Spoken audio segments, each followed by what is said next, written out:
મૈત્રી આદિ ભાવના ઉપર પૂજ્ય ઉપન્યાસી શ્રી બજરંગ મહારાજ સાહેબનું ચિંતન. મૈત્રી, કરુણા, પ્રમોદ અને મધ્યસ્થ ભાવનાનું સામાન્ય વ્યાખ્યાઓ કરી. એક અપેક્ષા એ ઉચ્ચ જીવ પ્રતિ પ્રેમ એ પ્રમોદ રૂપ છે. ઉચ્ચ જીવ એટલે જે જીવમાં વધારે ગુણો હોય, ગુણવાન જીવો પ્રત્યે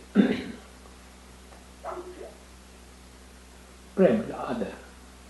સામાન્ય સમાન પ્રતિ પ્રેમ એ મૈત્રી રૂપ છે. ઉત્તરતા અને હલકા પ્રતિ પ્રેમ તે અનુક્રમે કરુણા અને માધ્યસ્થ છે.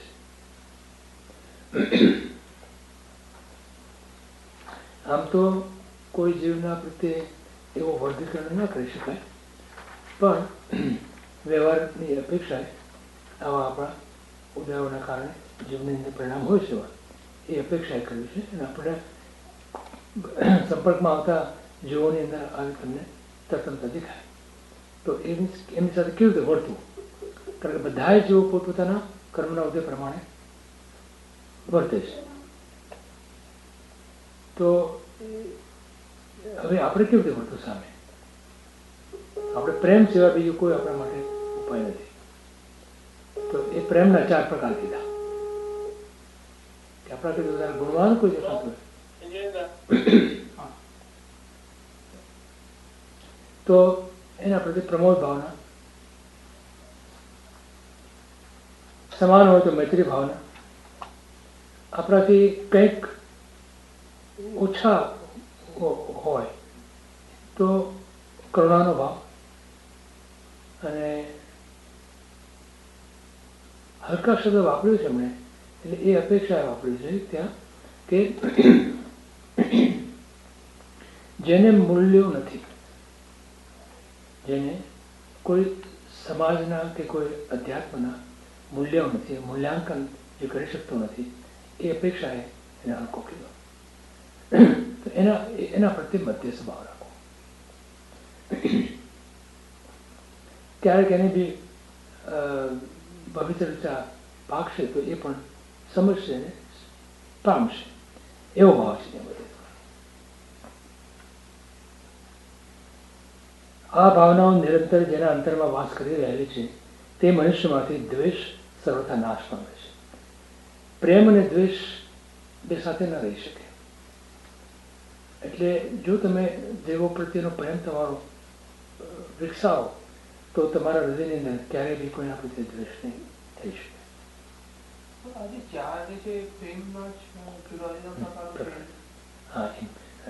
કારણ કે પ્રેમ વગર તમે આ કરી શકતા નથી. જેવો પ્રત્યેના પ્રેમ વગર તમે એની મૈત્રી બી ના કરી શકો, એના ગુણોનો પ્રમોદ ભાવના પણ ના કરી શકો, અને કરુણા પણ ના આવે, મધ્ય સ્વભાવ પણ ના આવે. જેમ આપણા બાળક પ્રત્યે આપણને પ્રેમ હોય માટે જ આપણે આ 4 ભાવના એમાં લાગુ પડે છે. પ્રેમનો અર્થ છે મોહ માઇનસ સ્વાર્થ. હા, પ્રેમ એ પવિત્ર વસ્તુ છે. એટલે પ્રેમની અંદર એની વ્યાખ્યા પ્રમાણે કરી કે મોહ માઇનસ સ્વાર્થ, કે જેમાં સ્વાર્થ નથી એ પ્રેમ છે. રાગ છે મને તમારા પર, પણ મારો જે સ્વાર્થ હોય તો એ પ્રેમ નથી.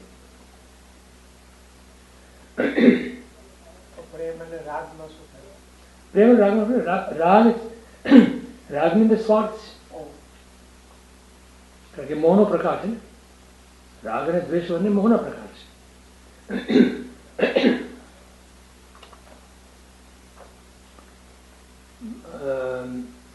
18 પાપ સ્થાનકની અંદર આવે છે રાગ અને દ્વેષ. મોહની કર્મના ઉદયને કારણે છે રાગ દ્વેષ, એમાં આવે છે. અને પ્રેમ જે છે એ નિર્મળતા છે. પ્રેમ કે સ્વાર્થ નથી એમાં. એટલે પછી એનો વાત્સલ્ય ભાવ પણ તમે લઈ શકો.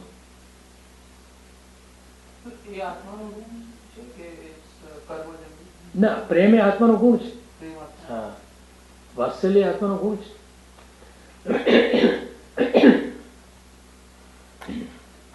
પુત્ર પુત્રી પ્રત્યે જે વાત્સલ્ય ભાવનો પ્રેમ છે એ ઘણી વખત વિકલ્પેલા આપણા જે કરતો હોય એનો એટલે ભ્રમ પણ હોય છે કે હા હા, એટલે માન એટલે એમાં એક શબ્દ મૂક્યો છે, બહુ સરસ શબ્દ મૂક્યો છે શરદજીએ. એમણે 7 વસ્તુ કીધી છે કે જે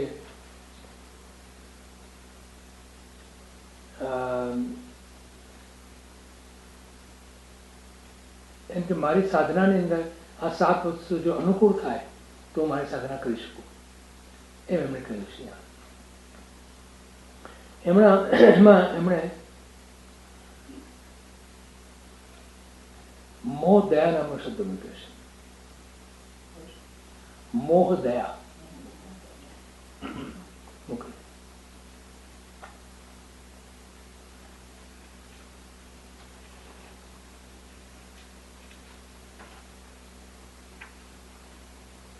हे काम, हे राग, हे समुदय, हे मान,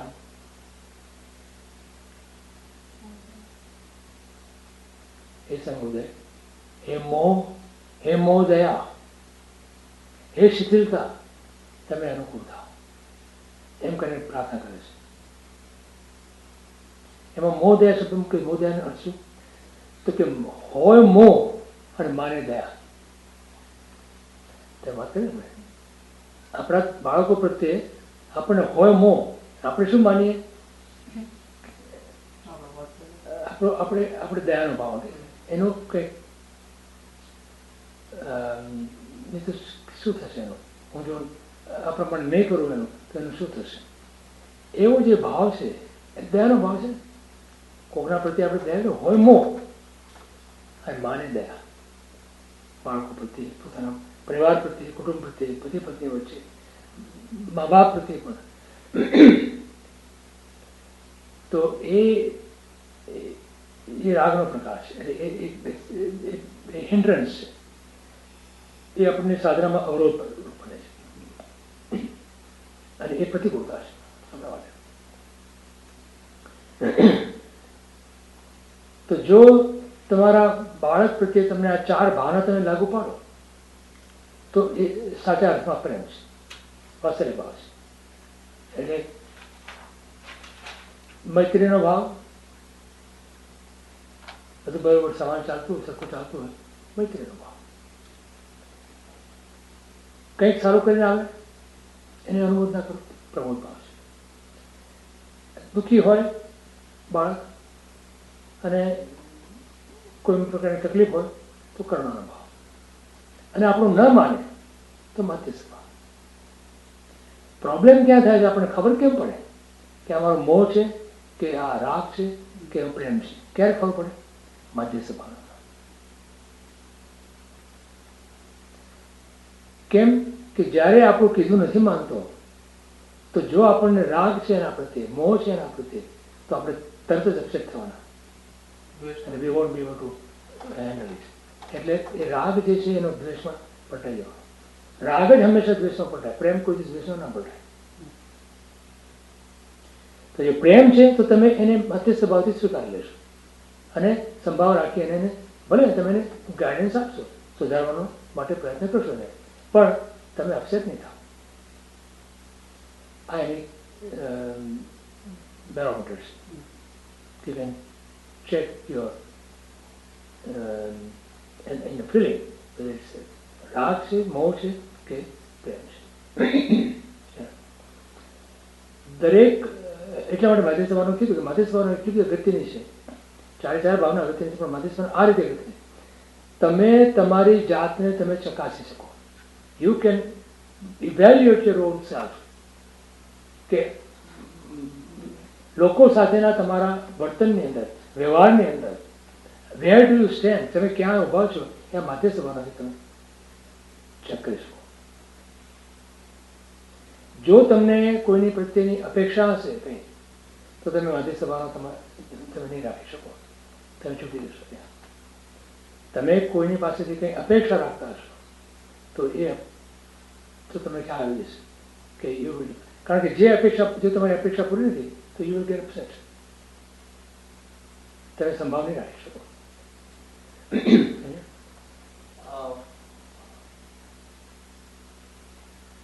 મારો અનુભવ એવો છે અને વાંચવા પર પણ એવું લાગે છે કે મધ્યસ્થ ભાવ પબ્લિકમાં પાછો રાખવો અને અંદર રાખવો એ પણ પાછી બે ચીજો જુદી હા, છે કે ઘણા લોકો ડિસિપ્લિનથી અને કંટ્રોલથી અને વાતાવરણમાં દે મેન્ટેન મધ્યસ્થ ભાવ પણ અંદરથી બહુ અંદર ઉકળાટ.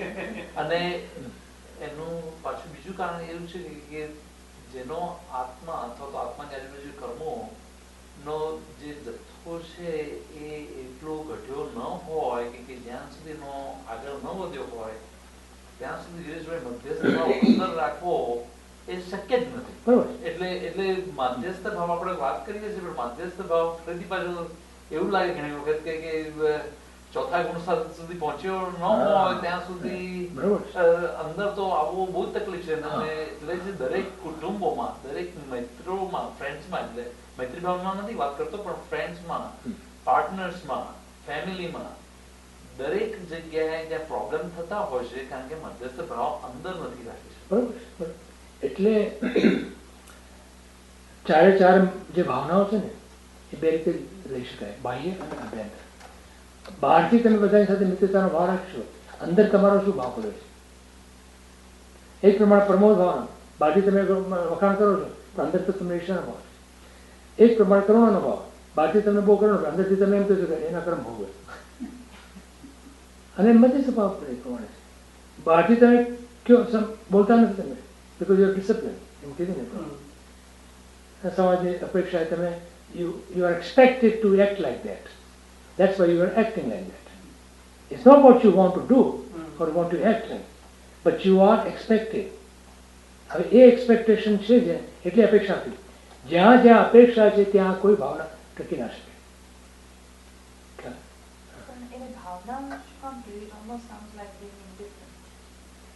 માધ્યસ્થ ભાવનાને શું કામ કીધી?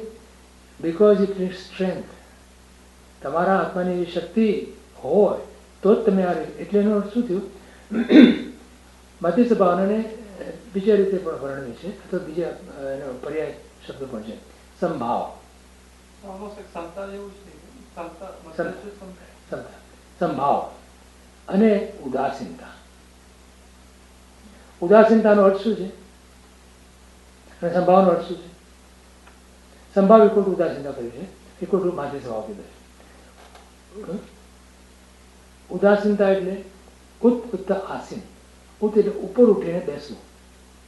જે કંઈ બની રહ્યું છે એનાથી તમે ઉપર ઉઠીને એને જોયા કરો છો, બેઠા કરો, બેસીને. તૃષ્ણાભાવ છે, ખ્યાલ? અને સમભાવ એટલે યુ આર બેલેન્સ્ડ. નથી તમે ઉકળી જતા, તેથી તમે ડિપ્રેસ થઈ જતા. You are balance. કંઈ પણ બની રહ્યું છે યુ આર બેલેન્સ. અને એ ક્યારે આવે? અંદરની સ્ટ્રેન્થ તમારી હોતું આવે. બહારથી તમે કદાચ કરો પણ એ ટકે નહીં. અંદર તો ઉકળાટ ચાલુ છે. અંદર તમારી શક્તિ એવી તમે બનાવી હોય, તમારી આત્માની એવી શક્તિ તમારી થઈ હોય તો જ તમે આ રીતે બહાર સાચા અર્થમાં મધ્યસ્થ ભાવ બનાવી શકો અથવા તો સંભાવિત.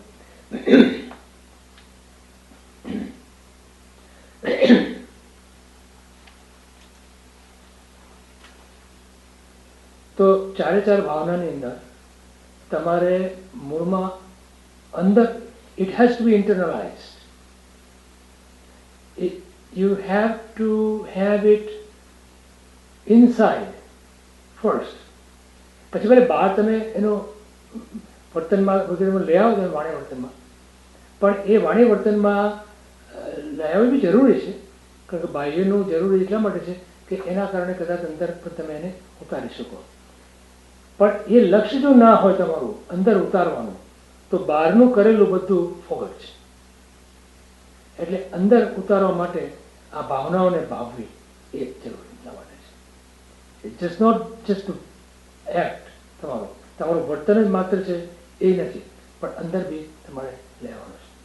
એટલે આ ભાવનાઓ નિરંતર જેના અંતરમાં વાસ કરી રહે એટલે માટે તે મનુષ્યમાંથી દ્વેષ સર્વથા નાશ પામે. દ્વેષ નાશ પામવાની સાથે દ્વેષની સાથે સંબંધ ધરાવતા સર્વ દુર્ગુણો સ્વયં વિલય પામે છે. બોલો,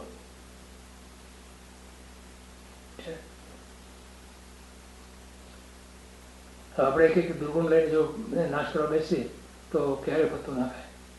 એક જ વસ્તુ કરવાથી ઘણી બધી વસ્તુ તમે પ્રાપ્ત કરી શકો.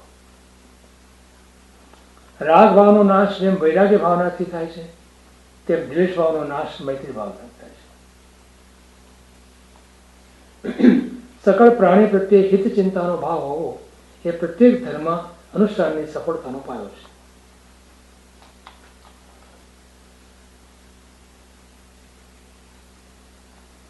એટલે ધર્મમાં પ્રવેશ કરવા માટે આ ચાર ભાવના કેન બીકમ ધ ફાઉન્ડેશન. એના ઉપર તમે ધર્મની ઇમારત ચડી શકો તમારી. બાકી આ ભાવનાઓ તમારા હૃદયમાં ન હોય તો તમે ધર્મની ઇમારત ચડી શકો. અને ઇમારત ચણો બી ખરા તો ટકી. પહેલી રીતિ છે મૈત્રી ભાવના. મૈત્રી ભાવનાને માતાની ઉપમા આપી છે. માતાને પુત્રના હિતની ચિંતા હોય છે, પુત્રના ગુણનો પ્રમોદ હોય છે, પુત્રના દુઃખની કરુણા હોય છે, તથા પુત્રના દોષની ઉપેક્ષા ક્ષમા હોય છે. ઉપેક્ષા અહીંયા ક્ષમાના અર્થમાં લીધી છે. આમ તો ઉપેક્ષા એટલે ગણકારવું નહીં, not to take any notice of that. પણ અહીંયા શું કીધું? તને ક્ષમા આપું છું, તારા આ બધા અપરાધોને દોષોને ક્ષમા. કેમ? તો કે તારામાં પ્રેમ પડી જાય. આપણામાં જ્યારે પ્રેમ હોય ત્યારે આપણને કોઈના દુર્ગુણ દેખાતા નથી. જેના પ્રત્યે આપણને પ્રેમ હોય એ વ્યક્તિને આપણને દુર્ગુણ નહીં દેખાય. આપણો અનુભવ છે. માતા એ વાત્સલ્ય રસનું પ્રતીક છે. મૈત્રીનો વિષય સમસ્ત જીવરાશિ છે. જીવરાશિની જીવાશિકા આખું અનંતા જીવોનો સમૂહ. સમસ્ત સત્વ વિષયક સ્નેહને શાસ્ત્રકારો મૈત્રી કહે છે.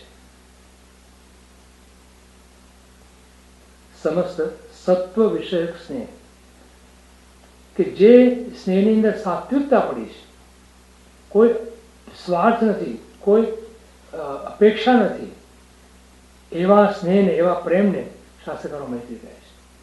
સ્નેહ એ જીવનની અંદર રહેલો સ્થાયી ભાવ છે, માટે આપણો ગુણ છે. આલંબન વિવાહ અને ઉદ્દીપન વિવાહ વડે ચરવણા પ્રાપ્ત થવાથી તે સ્નેહ વાત્સલ્ય રસમાં પરિણામ પામે છે.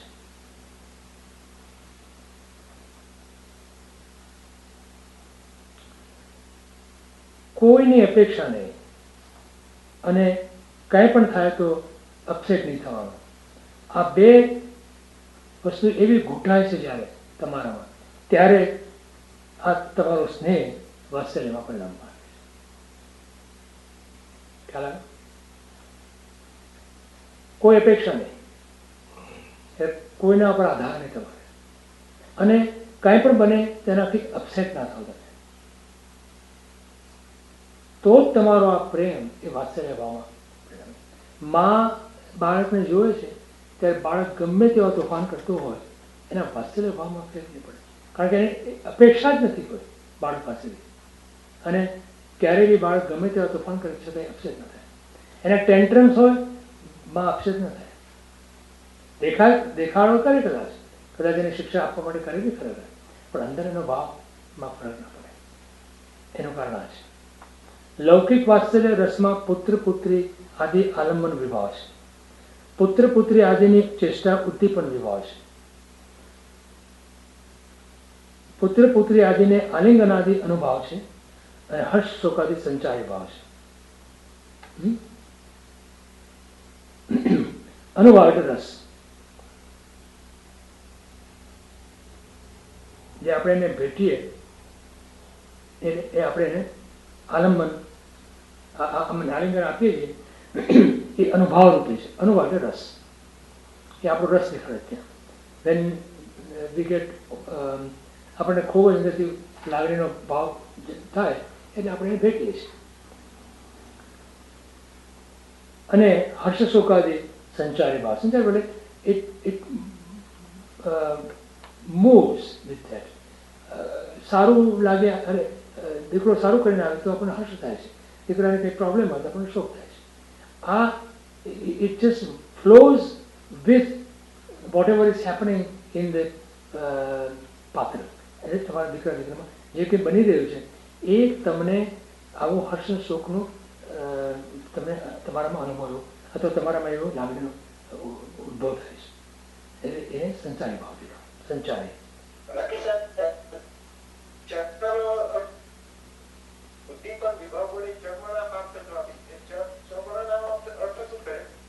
ચરવણા એટલે એને ઘૂંટવાનું.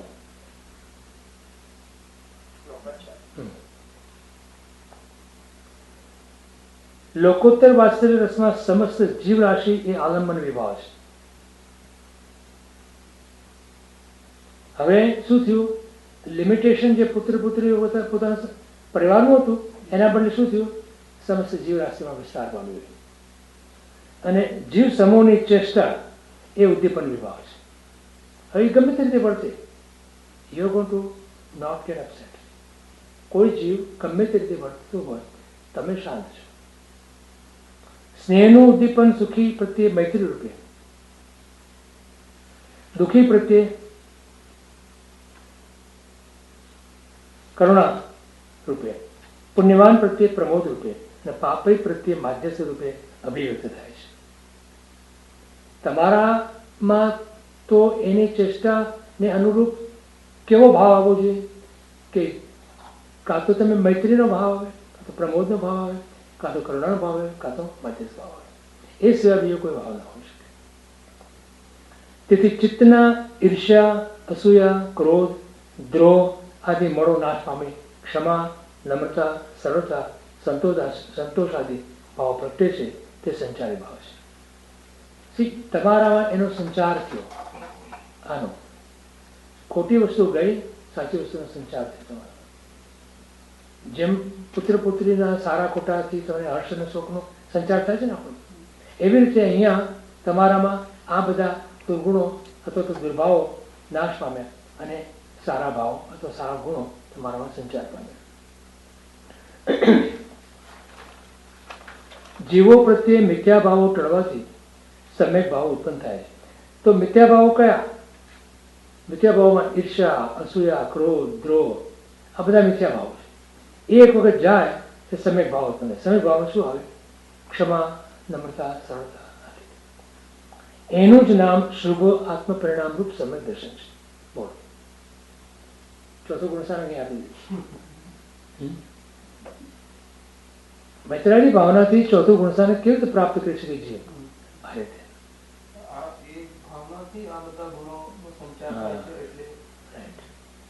જેમ આપણામાં હમણાં બતાવ્યું કે દીકરા દીકરીમાં કોઈ પણ પ્રકારના એવા પ્રસંગો બને તો આપણામાં જે હર્ષ શોકનો સંચાર થાય છે, એમ જીવોની અંદર આ બધા બનતા પ્રસંગો અને પ્રકારો પ્રત્યે આપણો જે મૈત્રી આદિનો ભાવ છે એ જો ટકે તો આપણામાં પણ આ ગુણો સંચાર પામે. આપણામાં ઈર્ષા જતી રહે, અસૂયા જતી રહે, દ્રોહ જતું રહે, દ્વેષ જતું રહે. આપણે બધા દુર્ગુણો નાશ પામે. કારણ કે હવે આપણે કોઈની પાસેથી અપેક્ષા નથી. અપેક્ષા જ્યાં સુધી છે ત્યાં સુધી તમને દુઃખ જ છે. એ વસ્તુ સમજી લેવાની, આપણે ઘૂંટવાની છે. ક્યાંય પણ તમે અપેક્ષા રાખી કોઈની બી પાસેથી તો એ અપેક્ષાની પાછળ દુઃખ અને દુઃખ રહેવાનું. કારણ કે જો અપેક્ષા પૂરી થઈ તો તમને બીજી અપેક્ષા શરૂ થશે અને ન પૂરી થઈ તો તમને દુઃખ. એક પછી એક એનું તંત્ર ચાલશે, ચેઇન, કે ક્યારે પણ તમને શાંતિનો અનુભવ નથી કરીશું.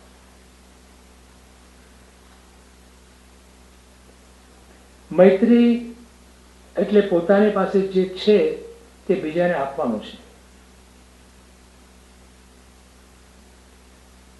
એને મિત્ર કહેવાય. એ friend in need is a friend in deed. તો નીડ આવી ને ત્યાં તો તમે આપવાનું હોય તો નીડ આવે. દુઃખીને દયા, ગુણીને અનુમોદન, પાપીને ક્ષમા અને સમસ્ત જીવ રાશિને હિત ચિંતાનો ભાવ આપવાનો છે. હવે આપણી પાસે હોય તો આપણે આપીએ ને. એટલે પહેલા તો આપણામાં લેવાનું દયાનો ભાવ, પછી અનુકંપાનો ભાવ, દયાનો ભાવ, અનુમોદનાનો ભાવ, ક્ષમા ભાવ, આ બધા ભાવો આપણામાં પ્રયત્ન લઈ આવવાના છે અને પછી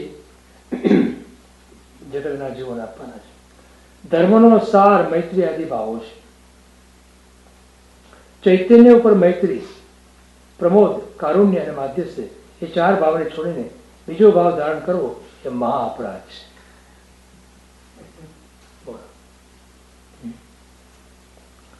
પરમ અધર્મ છે અને બુદ્ધિનો વિપર્યાસ છે. હવે વિચાર કરો તમે, શ્રીપાલ રાજા ધવલશેઠની આપણે વાત કરી હતી, એનામાં રહેલા માત્ર ચૈતન્યને જોઈ અને એ ધવલશેઠ પ્રત્યે એનો જે આદર, આખો શ્રીપાલ રાજાનો રાસ આ થીમ ઉપર છે. મેં ચૈતન્ય પ્રત્યેનો આદર, એટલે બીજું બધું બીજું કોઈ રીતે તમે એને ઘટાડી ના શકો. ક્યાંય બી ઘટાડો જશો તો તમને ત્યાં અંદર અવરોધ આવવાના. You will not be able to fully justify that. પણ આ તમે કરો તો તમને કોઈ એમાં અવરોધ નહીં આવે, કોઈ બાધા નહીં આવે એના ઇન્ટરપ્રિટેશનમાં. હા, આ જ આધાર હતો. શ્રીપાલ રાજાનો ધવલશેઠ પ્રત્યેનો જે આખો વર્તન, બિહેવિયર, માત્ર ચૈતન્ય પ્રત્યેના આધાર ઉપર જ બેસ હતો. બીજું કોઈ જ અંદર તત્વ નહોતું, બીજી કોઈ અપેક્ષા નહીં, બીજું કોઈ વિચાર નહીં અને બીજું કોઈ ઇન્ટરપ્રિટેશન નહીં. હું ધવલશેઠને બીજી કોઈ રીતે જોઈ શકું જ નહીં. એક ચેતન છે, એનામાં રહેલું ચેતન, બસ. અને એ મારા આદરને માટે પાત્ર છે, મારા આદરને માટે યોગ્ય છે. મારે એના માટે જે કંઈ કરવું પડે એવું કરીશ. આ ભાવ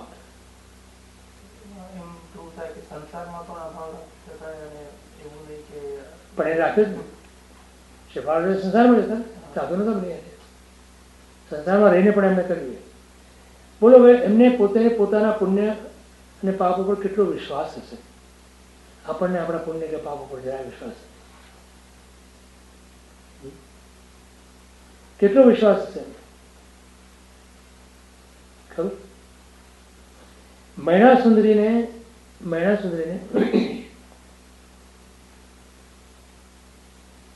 પોતાના પુણ્ય અને પાપ ઉપર કેટલો વિશ્વાસ. એનો બાપ એના પર ગુસ્સે થઈ અને કોઢિયાને પરણાવે છે. બધા કથા તો ખબર છે.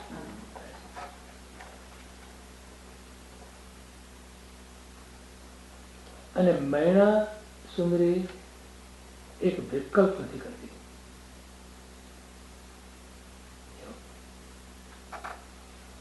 એક વિકલ્પ એના મનથી ઉઠતો નથી. શું કહે છે તે? હા, શું કહે છે ત્યાં? મૈણા મુખ નવી પલટે રે, જ્ઞાનીએ જે જોયું તે હોવે રે. મૈણાના મુખ ઉપરની એક રેખા બદલાતી નથી. વિચાર એમ કરે છે કે જ્ઞાનીએ જે જોયું છે તે થવાનું છે. આપણામાં અને અન્ય દર્શનમાં કઈ થાય ને તો શું કહે છે? હરી ઈચ્છા, ભગવાનને જે ગમી તે થયું, કર્યું. આપણામાં શું કહેવાય છે? જ્ઞાની દ્રષ્ટ. જ્ઞાનીએ જેવું જોયું છે, જ્ઞાની જેવું કર્યું છે એવું નહીં. ભગવાન કરી વળી કાંઈ નહીં, પણ જ્ઞાનીએ જેવું જોયું છે તેવું થવાનું છે, એટલે એને જ્ઞાની દ્રષ્ટિ કહેવાય છે. તો મૈણા મુખ નવી પલટે રહે, એના મોઢાની એક રેખા બદલાતી નથી. જ્ઞાનીએ જેમ જોયું તેમ હોવે રે. જેવું જ્ઞાનીએ જોયું છે તેમ થવાનું છે. અને કેવો વિશ્વાસ રાખીને નીકળી પડે કોઢિયા સાથે. અને પછી તો ઇતિહાસ કથા તમને ખબર છે. તો શ્રીપાલ રાજાનો પણ અભિગમ કેવો હતો કે મારે તો બીજું કંઈ જોવાની જરૂર નથી. ચેતન છે એ મારા આદરને માટે યોગ્ય છે. બસ હું બીજું કંઈ જાણતો નથી, મારા માટે એ ચેતન હોય એટલું જ પૂરતું છે. તો અહીંયા કહે છે ને કે ચૈતન્ય ઉપર મારે બીજું કંઈ નથી જોવું. તમારામાં ચૈતન્યત્વ છે ને, ચૈતન્ય છે તમારામાં, તો મારો આદર તમને છે. You are totally qualified to receive my respect. 6 મહિના પહેલા તમે એક વખત કહેલું કે ભગવાનની મૂર્તિમાં ભગવાન જોવા એ દર્શનાચારની શરૂઆત છે, અને કોઈ પણ જીવ માત્રમાં ભગવાન આત્મા જોવા એ દર્શનાચારની પરાકાષ્ઠા છે. બરોબર. એક્ઝેક્ટલી એક્ઝેક્ટલી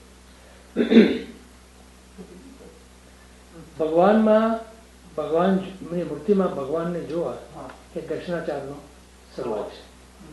અને દરેક જીવની અંદર ભગવાન જોવા એ દર્શનાચારની પ્રકાશ છે. અહીંયા એ બતાવે છે. પછી પણ એવું પણ કીધું છે કે આચાર્ય મહારાજ, ગુરુ મહારાજ ને વૈયાવચ કરવો એ વૈયાવચ આચારની શરૂઆત છે. કોઈ પણ જીવને વૈયાવચ કરો એની પરાકાષ્ઠા. હા, દરેકમાં હોવા છે, દરેકમાં દરેકની અંદર. એટલે અહીંયા આપણને ભણ્યાજી મહારાજ એક બહુ જ સ્પષ્ટ રીતે આપણને બતાવવા માંગે છે કે તમારું સર્કલ જે છે ને એ સમસ્ત જીવ રાશિને આવરી લેવું જોઈએ. અને આપણું સર્કલ લિમિટેડ છે, અને he wants to broaden that to the extent that it covers and includes every single soul in this lok. આ લોકાકાશમાં રહેલા અનંત જીવો બધા એને સમાય. એટલે કલાકુંજ મારા સાથે કે નિગોદમાં રહેલો જીવ એ માંડીને સિદ્ધ અવસ્થામાં રહેલા જીવ બધા જીવોને પ્રત્યે આપણા સંભાવ હોવો જોઈએ.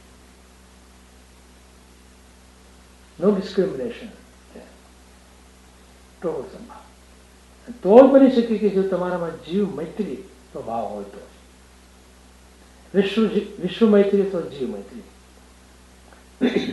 અને આપણે સવારે વાત કરી એ પ્રમાણે તો જ પ્રભુની ભક્તિ તમને લેખે લાગે. ત્યાં સુધી પ્રભુ ભક્તિ લેખે ના લાગે. પુણ્ય થાય, પ્રભુ પુણ્ય થવાનું છે. કર્મક્ષય ધર્મના બે ફળ છે, કર્મક્ષય અને પુણ્યબંધ. તમને જો પુણ્યબંધ જોઈતું હોય તો પુણ્યબંધ માટે બી ધર્મ જોઈએ. પણ પુણ્યબંધથી 4 ગતિનું પરિવર્તન ચાલુ રહે છે. કર્મક્ષયનું જો લક્ષ્ય હોય તમારું તો કર્મક્ષયની સાથે સાથે પુણ્યબંધ તો થવાનો જ છે, પણ સાથે સાથે તમારો સંસાર પણ પરિમિત થવાનો છે, સંસાર પણ ટૂંકો થવાનો છે. એટલે તમારા લક્ષ્યની અંદર શું જોઈએ? મારી કોઈ પણ ક્રિયા, કોઈ પણ ભાવ, કોઈ પણ ધર્મનું અનુષ્ઠાન હું કરું, પણ એનાથી કર્મક્ષય એ મારું ધ્યેય હોવું જોઈએ. એટલે આપણે આત્મશુદ્ધિ શબ્દ વાપરીએ છીએ. આત્મશુદ્ધિ એ મારું લક્ષ્ય હોવું જોઈએ. આત્મશુદ્ધિનો અર્થ છે કર્મનો ક્ષય. હવે કર્મો તો કેટલા બધા છે, અનંત કર્મો છે. બધા કર્મનો ક્ષય તો હું કેમ કરી શકું એટલી વારમાં? તો શું કરવાનું? કર્મ અનંત પ્રકારના, કર્મ અનંત પ્રકારના. શિષ્યનો પ્રશ્ન છે ગુરુને કે સાહેબ તમે કીધું કે કર્મક્ષય માટે તું પુરુષાર્થ કર, ઉદ્યમ કર, ધર્મ કર. તો શિષ્ય સામે પૂછે કે કર્મ અનંત પ્રકારના, એમાં હું કેવું રીતે કોને પકડું, શું કરું, કોને પહેલા લઉં, કેને પહેલા પછી લઉં? ગુરુનો જવાબ છે કે કર્મ અનંત પ્રકારના, તેમાં મુખ્ય 8. એટલે અનંતમાંથી સીધા ક્યાં લાવી દીધા? 8માં લાવી દીધા. કર્મના પ્રકાર અનંત છે, પણ એ અનંતમાંથી 8માં લાવી દીધા. કર્મ અનંત પ્રકારના, તેમાં મુખ્ય 8, તેમાંય મુખ્ય મોહનીય, એમાંથી 1માં લાવી દીધા. 8માંથી 1માં હણા કહું તે પાઠ, એને હણવા માટેનો તને ઉપાય બતાવું છું એમ કે છે. એના કારણે તારા અનંત કર્મ ખપશે, ક્ષય થશે. તો કે કર્મ મોહની ભેદ 2. તો કે હવે આ કર્મ મોહની કર્મ છે ને, આ 2 ભેદ છે, બે એના ભાગ. દર્શન ચારિત્ર નામ. દર્શન મોહનીય અને ચારિત્ર મોહનીય. એક તારી શ્રદ્ધાને આવડે છે અને એક તારી વર્તનને આચરણને આવડે છે. દર્શન ચારિત્ર નામ. પછી કીધું હવે એનો ઉપાય બતાવે છે. હણે બોધ વિતરાગતા અચૂક ઉપાય આમ. એનો અચૂક એટલે ફેલ સેફ, નેવર ફેલ. ઉપાય તેને અમે બતાવીએ. શું? હણે બોધ વિતરાગતા. દર્શન મોહનીને હણવા માટે બોધ ગુરુનો, અને ચારિત્ર મોહનીને હણવા માટે વૈરાગ્ય. રાઈટ? હવે વિચાર કરો તમે, તમને તો ગુરુએ આજ્ઞા કરી હતી ને કે તારું કામ શું કરવાનું છે? કર્મક્ષય. તારું આ શિષ્ય આવે છે ગુરુ પાસે પાછો અને કહે છે કે આ તો બહુ મોટું કામ છે, આઈ કાન્ટ ડુ ઇટ. એટલે ગુરુએ એને ઉપાય બતાવ્યો અને શું કર્યું? અનંતા કર્મો હતા ને એમાંથી એક કર્મ ઉપર લાવી એના 2 ભાગ કર્યા અને એક ભાગની જવાબદારી પોતે લીધી અને એક અડધા કર્મની જવાબદારી શિષ્યને આપી. કેમ? અને બોધ અને વિતરાગતા 2 ઉપાય બતાવે ને. તો બોધ કોણ આપવાનો છે? ગુરુ. ગુરુના બોધથી તારું દર્શન મોહનીય કર્મ હણાશે, પણ તારે કામ શું કરવાનું? એક જ કામ કરવાનું. તારે ચારિત્ર મોહનીનો જે ભાગ છે તારો એને હણવાનો છે. બીજું તારે કંઈ કામ નહીં. બીજું બધું અમે મારી દઈશું. તારે માત્ર હસતું મોઢું રાખવાનું, બાકી બીજું બધું અમે સંભાળી દઈશું. ખરું? હા? તો હણે બોધ વિતરાગતા. વિતરાગતાનો અર્થ છે રાગ દ્વેષથી રહિત થવું. ખરું? તો એ ચારિત્ર મોહનીનો કામ છે. ચારિત્રની અંદર આવે. તો ચારિત્ર મોહનમાં શું આવે? નવતત્વ ભણે છે ને. દર્શન મોહનીની અંદર શ્રદ્ધા ગુણની ખામી છે, તો ગુરુ ગમતી તમને શ્રદ્ધા પ્રાપ્ત થાય છે. ચારિત્ર મોહનીની અંદર શું આવે? કષાય, નો કષાય. બરોબર? એટલે શું આવ્યું? ક્રોધ, માન, માયા, લોભ, 4 કષાય આવ્યા, પછી 9 નો કષાય આવ્યા. આટલી વસ્તુ ચારિત્ર મોહનમાં. હવે તારે કામ શું કરવાનું? કષાય શાંત. તારે માત્ર આટલું જ કરવાનું કે તારા કષાયોને તું શાંત કર. બાકીનું બીજું બધું કામ ગુરુ સંભાળ. તારા અનંતા કર્મોનો ક્ષય કરવાનું કામ ગુરુ ઉપાડી દીધું માથે. બોલો, હવે આટલું નથી આપણે?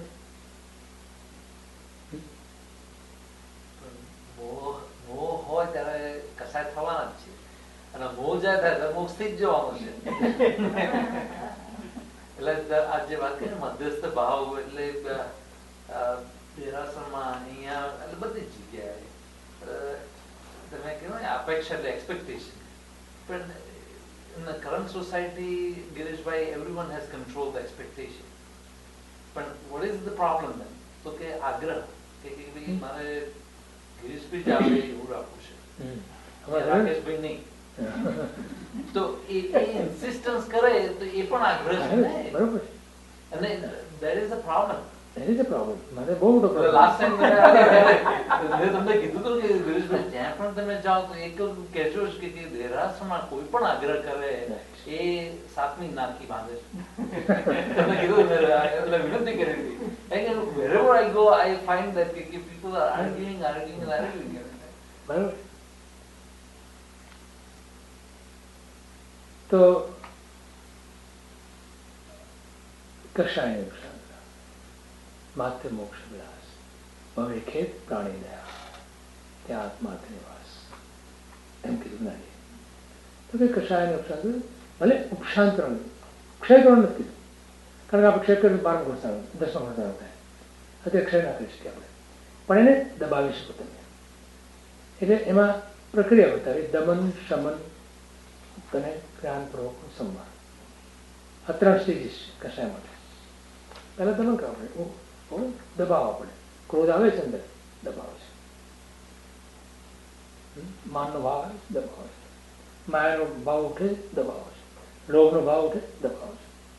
પહેલાં દબાવે છે, પછી શમન આવે એટલે સમજણપૂર્વક કે આ કરવું બરોબર નથી, તમે સમજણપૂર્વક, અને પછી જ્ઞાનપૂર્વકનું સંભાળ થાય. તમે ઉઠતાની પહેલાં તમે ક્રોધ આવે જ નહીં. તમને ખબર પડી ગઈ છે. એમાં રેખાભાઈ આવ્યા ને તે એમને ટેલિફોનની ઘંટડી ખબર છે. હા ખબર પડી જાય તમને કે હા હવે આ પ્રસંગ આવ્યો. તમે ચેતી જાઓ અને યુ આર અલર્ટ. એ જાગૃતિપૂર્વક તમે એને એટલે જ્ઞાનપૂર્વક તમે સમજ કરો. આ સ્ટેજે તમે પહોંચો તમારા કશાય તમારો તમે હેરાન કરે જ નહીં અને તમે જીતો. તો ધર્મનું લક્ષણ, ધર્મનું લક્ષણ શુભ પરિણામ કહ્યું છે. શુભ પરિણામ 4 પ્રકારના છે. ધર્મનું પ્રત્યેક અનુષ્ઠાન કાં તો મૈત્રી ભાવ, કાં તો પ્રમોદ ભાવ, કાં તો કરુણા કારુણ્ય ભાવ, કાં તો ઔદાસીન્ય ભાવ સિદ્ધ કરવા માટે છે. હવે ખ્યાલ ને કે ધર્મ શા માટે કરવો? આપણે ધર્મ કરતી વખતે કાં તો આપણામાં મૈત્રીનો ભાવ જાગવો જોઈએ, કાં તો પ્રમોદનો ભાવ જાગવો જોઈએ, કાં તો કારુણ્યનો ભાવ જાગવો જોઈએ, કાં તો માધ્યસ્થ ભાવ જાગવો જોઈએ, ઉદાસીનતા ભાવ.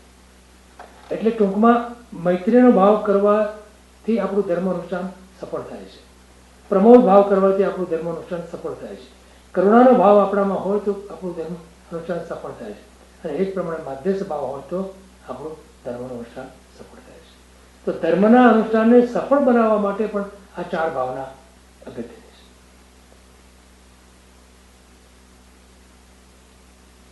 અપ્રશસ્ત ભાવ વિનાનો ધર્મ, એકચ્યુઅલી અહીંયા કરેક્ટ કર્યું છે ને, પ્રશસ્ત જોઈએ. પ્રશસ્ત ભાવ વિનાનો ધર્મ લૂણ વિના, લૂણ એટલે મીઠું, મીઠા વિનાના ધાન્ય જેવું છે, રસોઈ જેવું.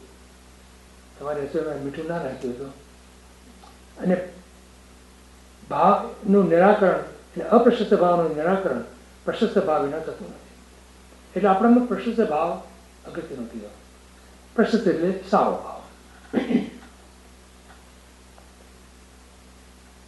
હું જ સુખી થાઉં, હું જ ગુણી બનું, મને દુઃખ ન મળો, મારા દોષ બધા જ ખમી જા ખાઓ. આ પ્રમાણે હું પણાની લાગણી ચિત્તમાં ચિંતા, ભય અને શોકની વૃત્તિઓ રૂપી સંકલેશ અને દુઃખને પેદા કર્યા જ કરે છે. તેમાંથી છૂટવાનો પહેલો અને સહેલો ઉપાય સર્વ સુખી થાઓ, સર્વ ગુણી બનો, સર્વ દુઃખ મુક્ત બનો, સર્વ દોષ રહિત થાઓ. એ ભાવનાનો દ્રઢ અભ્યાસ છે. આમાં આપણને શું આપવાનું છે? Does it cost you anything? આ ભાવના ભાવમાં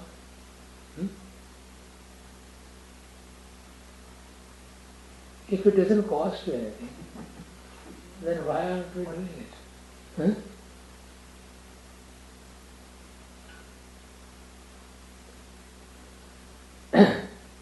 એક પદની અંદર કહે છે ને કે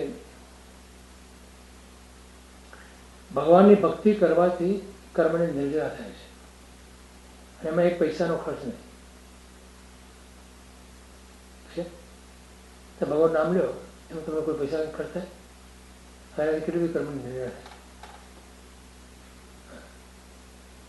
અતિ નિર્જરતા પણ દામ ગ્રહો, ભજીને ભગવંત ભવંત લહો. ત્યાં શું કહે છે? અતિ નિર્જરતા, અતિ નિર્જરતા, ઘણી બધી ઢગલાબંધ નિર્જરા, અતિ નિર્જરતા વણદામ ગ્રહો. વણદામ કોઈ પૈસો ના, એક ફૂટી બદામ પણ તમારે આપવાનું નહીં. વણદામ ગ્રહો, ભજીને ભગવંત ભવ અંત લહો. એક પૈસાનો ખર્ચ નહીં અને છતાંય મળે કેટલું બધું. આ ધંધો સારો નહીં. કોઈ રોકાણ નહીં, કોઈ ખર્ચો નહીં અને છતાં લાભનો લાભ. નથી લાગતું? શું કહે છે? અરે એ તો જીભે ના લાવ ચાલે, મનના ભાવ ખાલી ભાવ જ કરવાનો છે ભગવાન પ્રત્યેનો. અહો ભાવ, અહો ભાવ, અહો ભાવ. એવું કઈ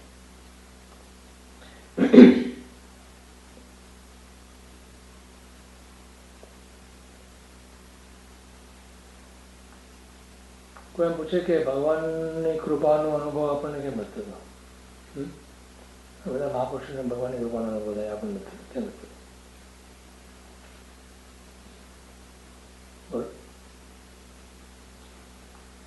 ભગવાન તો કૃપા બધા પર વરસાવે છે ને. ઇઝ નોટ ડિસ્ક્રાઇબેબલ એને એવું ડિસ્ક્રિમિનેશન છે ને. ચાલો, જે ભક્તિ કરે એના પર એના પર હું અનુગ્રહ કરું, કૃપા વરસાવો, અને જે ભક્તિ ના કરે એ બાકાત મારે, એવું હોય? ભગવાન એવું ના કરે. ખરું ને? માનો છો ને? હવે ટ્રીક ક્વેશ્ચન નથી. ટ્રીક ક્વેશ્ચન હું કહીશ તમે કરે છે એ અમે છે ને અમારા ત્યાંના સંઘ માટે રાખીએ. બધા અમારા ક્લાસમાં જે ટેસ્ટ પેપર લે એમાં ટ્રીક ક્વેશ્ચન હોય 1-2. બોલો, શું કીધું મેં તમને? કેમ નથી આપણને કૃપા તો વરસાવે કરે છે ને ભગવાન? ખરું ને? કેમ અનુભવ નથી થતો?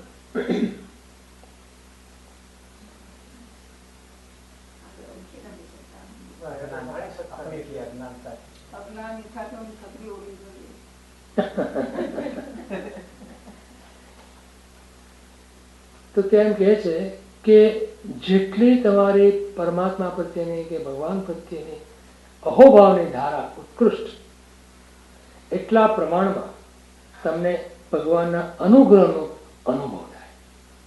અનુગ્રહ તો વરસાવી જ રહ્યા છે, કૃપા તો વરસાવી જ રહ્યા છે. અનુગ્રહ કૃપા તો વરસાવી જ રહ્યા છે, પણ તમને અનુભવ કેમ નથી થતો? કેમ કે તમારી અહોભાવની ધારા એટલી ઉત્કૃષ્ટ નથી બની. જેટલી તમારી ઉત્કૃષ્ટ બને, જેટલી ધારા અહોભાવની વધે, એટલા પ્રમાણમાં તમે ભગવાનના અનુગ્રહની, કૃપાની વર્ષાનો તમે અનુભવ કરી શકો. અને તમે જુઓ, એક તમે પ્રયોગ કરી દેજો. તમને આ રત્નસુંદર મહારાજ સાહેબે, તમે નામ સાંભળ્યું છે રત્નસુંદર મહારાજ સાહેબ? બધા પુસ્તકો લખે એમણે, એમના સુવાક્યો લખ્યા. રત્નસુંદર આચાર્ય રત્નસુંદર મહારાજ સાહેબ, એમણે ઘણા સુવાક્યો હોય છે બધા. Is a good orator also, good writer.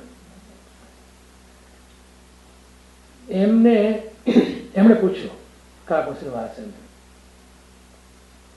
આ બી કદાચ મેં કીધું હશે પણ હવે ફરી વાર કહું છું.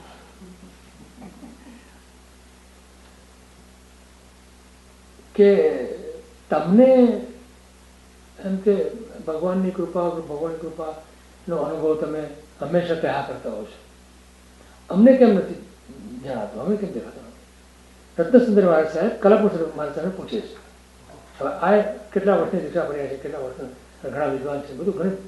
Is not an ordinary person. કલાભૂષણ મહારાજ સાહેબ એમ કહે છે, તમે કોના શિષ્ય? એમની સ્ટાઇલ હતી. હા, એ કે ખબર છે એમને કોના શિષ્ય. ઠીક છે ને, એ સ્ટાઇલ જ છે. તમે કોના શિષ્ય? કે ભોન ભાનુશ્રી મહારાજ સાહેબ. ભુવન ભાનુશ્રી. તો ભુવન ભાનુશ્રી, આચાર્ય ભુવન ભાનુશ્રી એ પ્રેમસુરીના શિષ્ય. પ્રેમસુરીના 2 મુખ્ય શિષ્ય હતા, એક ભુવન ભાનુ અને એક રામસુરી. રામસુરી પણ એમના શિષ્ય હતા, રામચંદ્રસુરી. ઘણી બધી દીક્ષાઓ આવી, 300 દીક્ષા આવી. અને ભુવન ભાનુશ્રી મહારાજ સાહેબનું એક બહુ સરસ એમનો એક વાત હતી કે he was inspiring young people. Always. He did something, made the spiritual aspect of the religion so interesting for young people. અને યુવા શિબિરો ખૂબ કરતા, એમ એ રીતે બહુ એટ્રેક્ટ કરતા હતા. એટલે એમણે પૂછ્યું કે તમે કોના શિષ્ય? કે ભુવન ભાનુશ્રી. અને તમે દીક્ષા કેવી રીતે લીધી? એમને ખબર છે બધી. પૂછે દીક્ષા કેવી રીતે? તો કે અમારા ગુરુદેવ એટલે ભુવન ભાનુશ્રી મહારાજ સાહેબે એવી એક યુવા શિબિર કરેલી, એમાં હું ગયો. 200 જણા હતા યુવા શિબિરની અંદર. 200 જણાની શિબિર હતી. હવે એ વખતે એમની વખતે 72 વર્ષની હશે, 10-12 વર્ષની. અને એમણે મને પકડ્યો અને બસ પછી દીક્ષા લીધી મેં, અને એમને દીક્ષા આપી દીધી મેં. હવે કે શું કાલ પાછળ કે 200 છોકરાઓ ત્યાં હતા શિબિરની અંદર, શિબિરાર્થીઓ. એમાં તને જ કેમ પકડ્યો? તું જ કેમ એમને ઝપટમાં આવ્યો અને તું જ કેમ દીક્ષા લઈને બેઠો? તને શું નથી લાગતું કે આ ભગવાનની કૃપા છે? 199 જણા તૈયાર નહોતા અને તને જ્યારે ગુરુદેવે પકડ્યો અને તને દીક્ષા આપી તો આ તને નથી લાગતું કે ભગવાનની કૃપા છે? તમે નહીં સમજો. ભગવાનની કૃપા વગર તમને એ વસ્તુ બની જ કેમ શકે એ સમજાવો. 200 શિબિરાર્થીઓની વશમાં એક તને દીક્ષા મળી, તું દીક્ષાને યોગ્ય હતો અને નામ કાઢ્યું, ગુરુનું નામ કાઢ્યું તત્વસંગી મહારાજ. એ શાસન પ્રભાવક અને પ્રવચનકાર અને બધી રીતે ફિનોમિનલ કર્યું કે નહીં? બોલો, એક કુડી એને ઓળખ્યો ને? હા, બરોબર. હે, ઓળખ્યો હા જ. પણ બોલો, 200 માંથી એને પકડ્યો કે ભગવાનની કૃપા ખરી કે નહીં?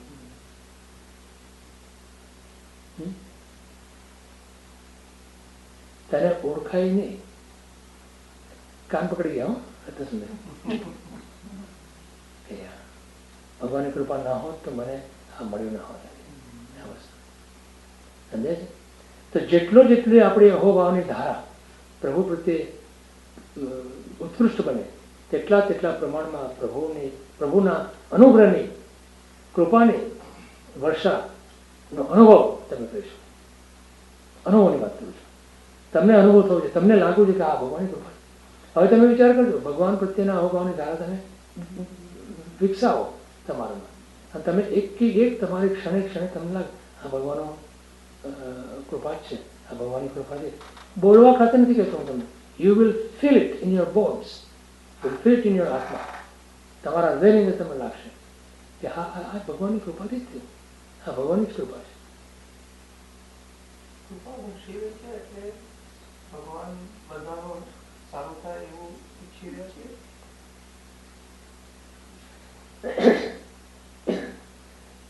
જગતના સર્વ જીવન સુખી થાય અને શાસન રસી બને એવી તો ભાવના એમને ત્રીજા ભાવમાં ભાવી હતી. આ તો એનું પરિણામ છે. અત્યારે જે આપણે ભોગવી રહ્યા છે ને, આપણને જે મળી રહ્યું છે એ ભગવાનની એ જ ભાવનાનું પરિણામ ભોગવી રહ્યા છે આપણે, અને એ આપણા ઉપર કૃપા રૂપે વર્ષા કરે છે.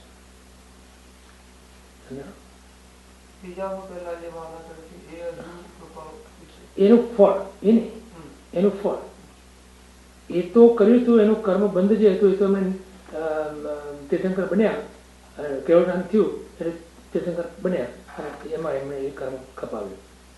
પણ એના ફળ રૂપે હજી આપણા પર કૃપા વર્ષા કરે છે, અનંત સિદ્ધોની કૃપા પ્રવર્ષણ. બીજું એ કે તમને બધાને ખબર છે કે અનાદિકાળથી આપણે નિગોદમાં હતા, આપણું મૂળ રહેઠાણ નિગોદ, અને એમાંથી એટલે અવ્યવહાર રાશિમાં હતા મૂળમાં. એમાંથી બહાર નીકળે પહેલી વાર ત્યારે એક નિયમ લાગુ પડે. ત્યાં ખબર છે બધા નિયમ કે એક જીવ જ્યારે સિદ્ધ થાય ત્યારે નિગોદમાંથી એક જીવ બહાર નીકળે, રાઈટ? ત્યારે જ એની યાત્રા શરૂ થાય છે. ત્યાં સુધીમાં તો નિગોદમાં જ પડ્યો રહે છે. જન્મ મરણ એના નિગોદમાં જ ચાલ્યા કરે છે, અનાદિકાળથી અને અનંત કાળ સુધી ચાલ્યા રહેશે. પણ એક જીવ એવી રીતે બહાર નીકળે છે, એક જીવ જ્યારે સિદ્ધ થાય ત્યારે. એટલે વ્યવહાર રાશિના જીવોની સંખ્યા હંમેશા એક જ સરખી હોય, એમાં જરા ના થાય, એક ઓછો ઓછું ન થાય. ખ્યાલ? હવે જુઓ કે આપણે નિગોદમાંથી બહાર નીકળ્યા ખરું, અને આપણા ઉપર કોઈ એક સિદ્ધ પરમાત્માએ ઉપકાર કર્યો છે, કોઈ જીવે ઉપકાર કર્યો છે કે જે સિદ્ધ બન્યા અને આપણા ઉપર ઉપકાર કરીને આપણામાંથી આપણને નિગોદમાંથી બહાર કાઢ્યા, ખરું કે નહીં? હવે એ કૃપા હજી આપણા પર ચાલુ છે કે નહીં? આપણી યાત્રા જ્યાં સુધી ચાલે ત્યાં સુધી એ કૃપાનો ભાર તો રહે ને આપણા ઉપર. સમજાય શું બોલ?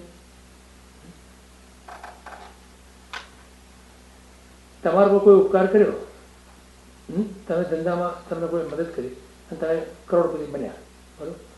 તમે ક્યાં સુધી એ માણસને યાદ કરશો? તમે જીવો ત્યાં સુધી યાદ કરશો? તમે સજ્જન હો તો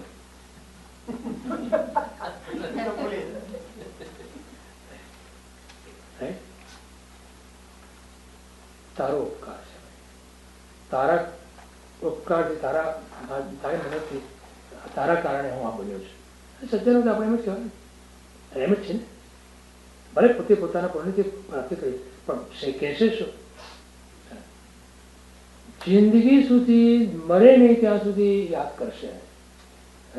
તો આપણે એટલા નગુણા કે સિદ્ધ પરમાત્માએ આપણે આવો મહાન ઉપકાર કર્યો કે જે અનાદિ નિરોધના અંધકારમાં પડ્યા હતા એમાંથી આપણને બહાર કાઢે અને આપણી ધર્મયાત્રા, આપણી જીવનયાત્રા શરૂ કરી અને આપણા અત્યારે ધર્મયાત્રા શરૂ થઈ. આપણે આવો મોટો ઉપકાર કર્યો હોય અને આપણે ભૂલી જઈએ ને, આપણે માની કે આપણું કૃપા નથી, તમે પૂરું થઈ ગયું, તમે સિદ્ધ થઈ ગયા. આપણે કેટલા નગુણા હોઈએ ત્યારે આમ વિચારી શકીએ. સમજાય ને શું બોલે? આ બહુ પ્રોબ્લેમ છે મોટો આપણને. જૈનોને માટે આ એટલો મોટો પ્રોબ્લેમ છે કે એક સ્વાધ્યાયની અંદર આ વાત ઘૂંટવી જ પડે છે કે ભગવાન તો આપણે વિતરાગ થઈ ગયા, ભગવાન હવે આપણી સાથે કઈ સંબંધ નહીં, ના રાગ એમને ના કોઈ દ્વેષ, વિતરાગ થઈ ગયા, લોકાગ્રજીને વસે, ચિત્તલાપતિને વસે, હવે આપણને શું એમાં? આપણે આપણા ઘરે નહીં, એમના ઘરે નહીં. ગમે તે રીતે તમને કોઈ પણ રીતે તમે સમજી શકો એ રીતે તમે સમજો, પણ પરમાત્માની અસીમ કૃપા એટલે કોઈ તમે કલ્પના પણ તમારામાં ના આવે, તમને ના આવે એટલી કૃપા તમારા ઉપર વરસી રહી છે અત્યારે પણ, આજે પણ. એકમાત્ર આપણે અગેન કાળમુખી માણસો કહે છે એ પ્રમાણે સન્મુખ નથી બન્યા. આપણું પાત્ર આપણે સન્મુખ નથી કર્યું. એટલે એમણે એક ઋષિમાનો દાખલો આપ્યો, મેં પણ એ આપ્યો હશે દ્રષ્ટાંત, ફરી વાર કહું છું. એક માજી ગામમાં નળ બળ કે પાણીનું કોઈ સુધારાને એવું કાંઈ નહીં, જે વરસાદ પડે ત્યારે પાણી ભેગું કરે એ ચાલે એમને, બાકી પછી કૂવાને તળાવ કે જ્યાં હશે તેને જવું પડે લેવા. એટલે છાપરા મારું ઘર, છાપરા હોય ને પતરાના એવું ઘર, અને પછી એવા નળિયા બાંધ્યા હોય અને પછી આમ હાલ કરી હોય એમાંથી પાણી વરસાદમાં કરે. હવે એક રાતે સુઈ ગયા હતા માજી, અડધી રાતે વરસાદ શરૂ થઈ ગયો એટલે એમણે અંધારામાં ઉઠી અને ઓલું જે જ્યાં ધોધ પડતો હતો પાણીનો ત્યાં જઈને પાત્ર મૂકી દીધું અને પછી સુઈ ગયા. સવાર ઉઠીને પાત્ર પાણીથી ભરાઈ ગયો હશે એમ કરીને સવાર ઉઠ્યા, જોવા ગયા તો શું હતું? કેવી ખબર પડી ગઈ તમને બધાને?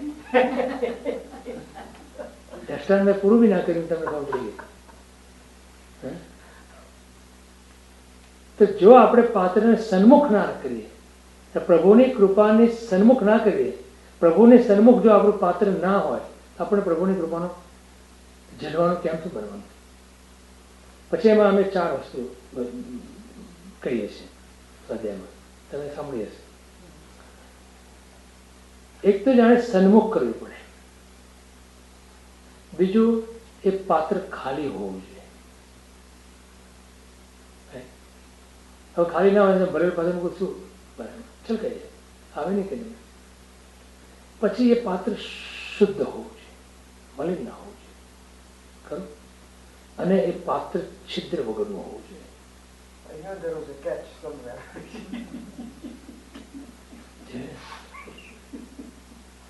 શિષ્યની પાત્રતાના 4 ગુણો છે.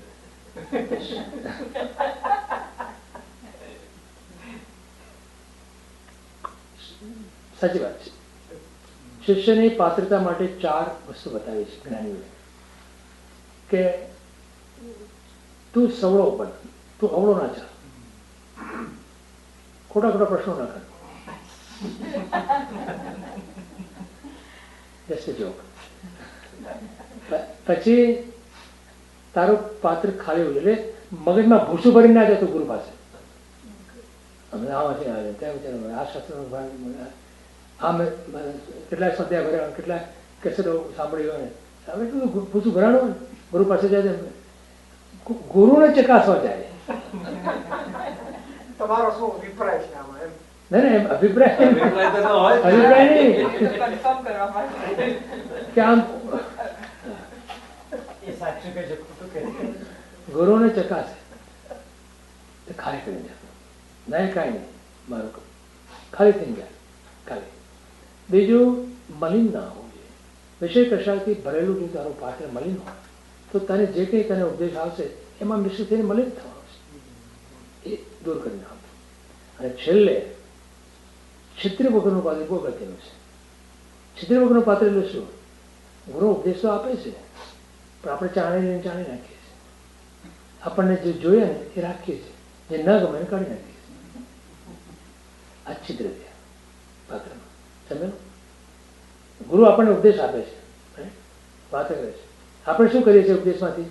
આપણને જે ગમે ને એ લઈએ છીએ, આપણને જે ન ગમે છોડીએ છીએ. આનું નામ આપણું પાત્ર છિદ્રવાળું. આપણે ચાણીમાં ચાણીએ, જે આપણને એમ લાગ્યું કે ઠીક છે લઈ લીધું, બાકી છોડી દીધું. નહીં, ગુરુ તને જે આપે એ તારા માટે જ હોય અને તારે બધો જ એનો સ્વીકાર કરવો પડે તો જ તું પામીશ, નિવેદન પામીશ. તો 4 શિષ્યની પાત્રતા માટે જ્ઞાનીઓ કહે છે. એટલે આપણે વિચારવાનું કે એમની કૃપાને ઝીલવું હોય, ગુરુની કૃપાને ઝીલવી હોય કે પરમાત્માની કૃપાને ઝીલવી હોય, આપણે કેવી રીતે જવું, શું કરવું? અને આ રીતે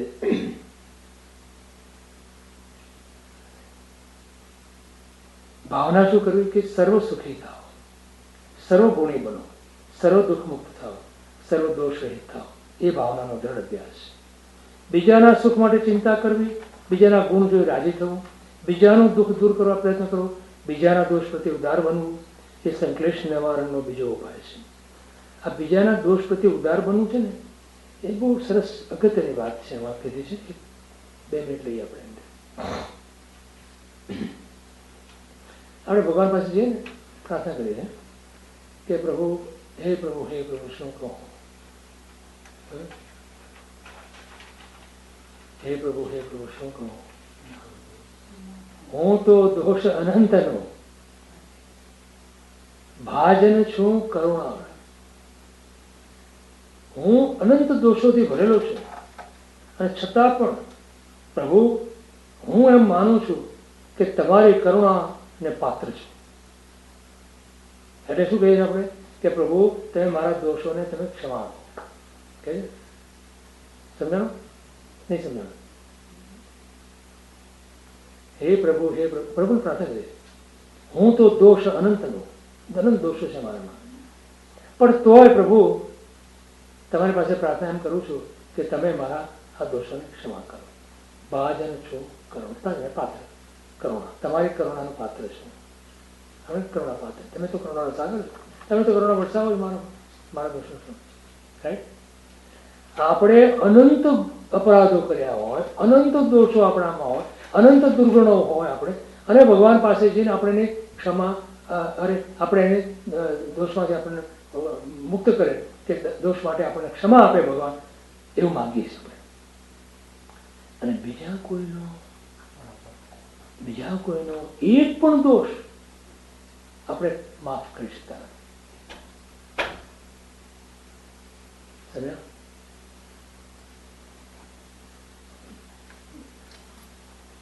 શું હક છે આપણને ભગવાન પાસે જઈને ક્ષમા માંગવાનો? છે કોઈ હક? તમે આટલા બધા અપરાધો કરી અને ભગવાન પાસે જઈને ભગવાન મને બધા પર તું ચોકડી મારી દે અને કાઢી નાખ, શું થઈ ગયું?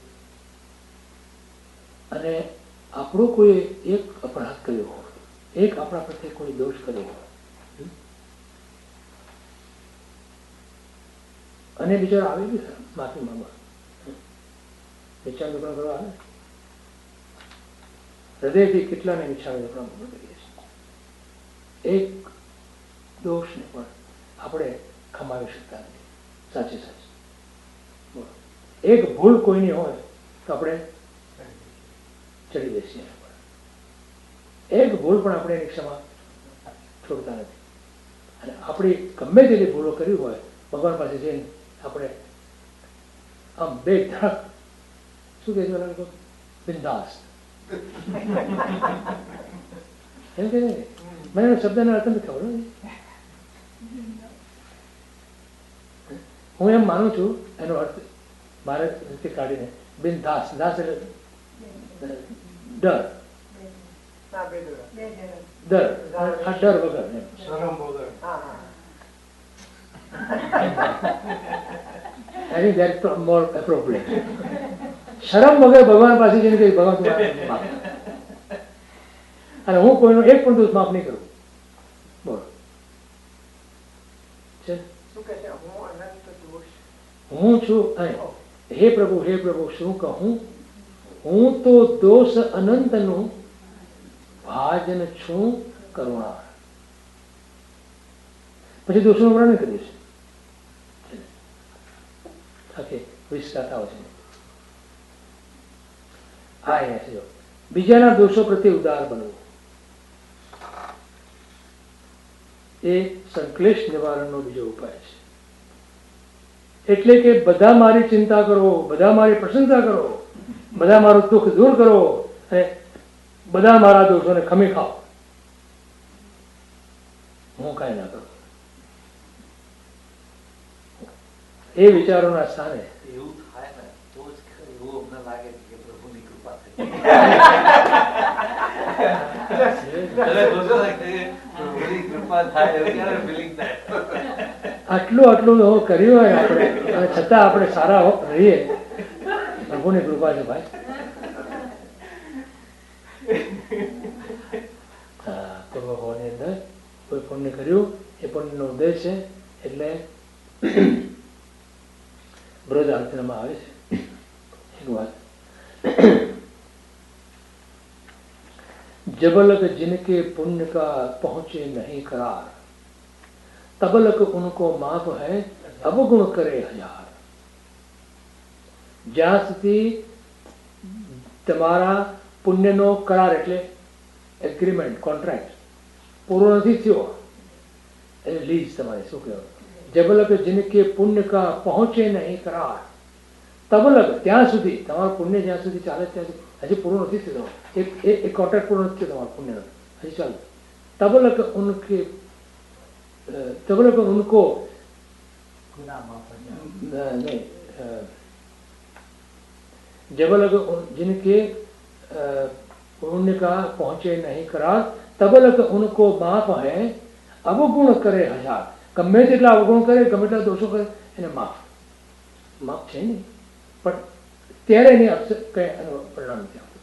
ગમે તેટલા દોષ કરે તો એમ ચાલ્યા કરે, કેમ કે હજી એનો પુણ્યનો પ્રકાર ચાલે છે માટે. પછી શું કહે છે, પુણ્ય જબ क्षीण होत है उदय होत है पाप, दाजे बन की लाकड़ी प्रजले આપોઆપ. પુણ્ય ક્ષીણ એટલે ક્ષય પામી ગયું, પૂરું થઈ ગયું, ખરા પૂરું થઈ ગયું. ઉદય હોત હે પાપ, પાપનો ઉદય શરૂ થઈ ગયો.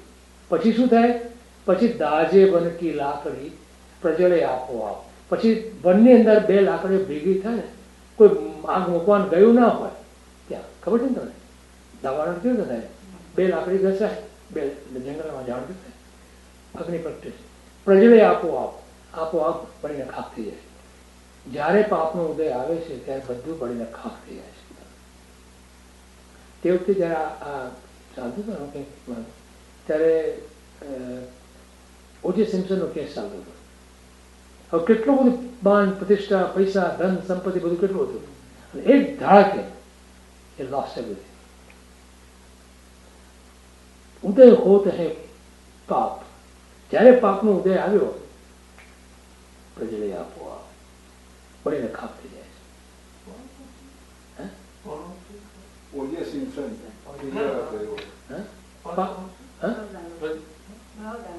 બૃહદ આલોચના, લાલા રણજીતસિંહ કૃત બૃહદ આલોચના છે.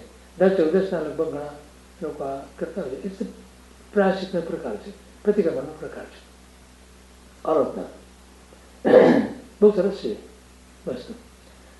એમાં ઘણી બધી વસ્તુ સરસ આપી છે, પણ આ બહુ બહુ સુંદર છે. તમારા પુણ્ય ચાલતા હોય, જ્યારે પુણ્યનો બરોબર જોરદાર હોય, તમે ગમે એટલા અવગુણ કરો, તમે ઘણા દોષ કરો, ચાલે, તમે કોઈ પૂછે નહીં, તમને કોઈ પૂછવાનું નથી. અને જેવું તમારું એ પુણ્ય પૂરું થાય છે, પાપનું જ્ઞાન આવે છે, એક સાથે બધું બળીને ખાક થઈ જાય છે. એટલે અહીંયા વિચારવાનું છે કે હું બધાની ચિંતા કરું, હું બીજાની પ્રશંસા કરું, હું બીજાના દુઃખ દૂર કરું, હું બીજાના દોષ ખમી ખાઉં, એ પ્રકારના વિચારને વિકસાવવા ઉદ્યમશીલ બનવું. મૈત્રી રૂપી માતાની આ રીતે ઉપાસના કરવાથી વિશ્વ પ્રેમની દ્રષ્ટિ ખુલે છે. આપણી આખી દ્રષ્ટિ બદલાઈ જાય છે. અને એ દ્રષ્ટિ ખોલવાથી વિશ્વ પ્રેમી એવા શ્રી પંચ પરમેશ્વરી ભગવંતોની ભક્તિ. હવે જો શા માટે વિશ્વ પ્રેમથી ભક્તિ સફળ થાય છે? કારણ કે ભગવાન પોતે વિશ્વના પ્રેમી છે, જગત આખાના જીવોના પ્રત્યે એમને પ્રેમ અને વાત્સલ્યનો ભાવ છે. માટે અને ઉપાસનામાં રસ પેદા થવા સાથે એમની આજ્ઞાના પાલન માટે જરૂરી વિરોધાસ જાગે છે. પછી એમની આજ્ઞા પણ આપણે પાડી શકીએ અને પાડીએ.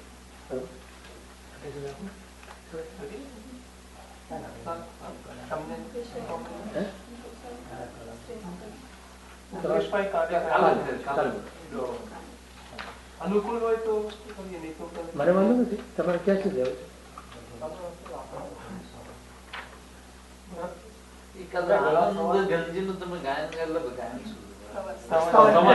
એનો મતલબ સાથે સમજાય ને તો શાંતિ થાય. મગજ ગુજરાત થઈ ગયું ને હજી બધું થાક્યા હશે. મને તો વાંધો નથી, મને વાંધો નથી, પણ તમારે પછી ઉતરવું જરા અઘરું પડશે તમને. હા, જ્ઞાન અને ભાવના જે આવે છે ને એ થોડું સૂક્ષ્મ છે. એટલે મને વાંધો નથી, જરા ફ્રેશ છે ને તમે સમજો. અનિશ્ચય તો એક સારું પડશે. અનિશ્ચય નથી ને એટલે એ રેકોર્ડ નથી. નેહા ગાય ને તમે પછી સમજો ના તો સારું છે ને. मीनिंग का जो થોડું આમ લાગો અને પછી સવારના વીકેન્ડ રેકોર્ડ આપણા ગાડીમાં સંભળાય તો બધું આપણા ગાડીમાં સંભળાય પછી શું ગણું યશોજીના આસન બધાને ગમતું છે ચોપડે આપણો બધાને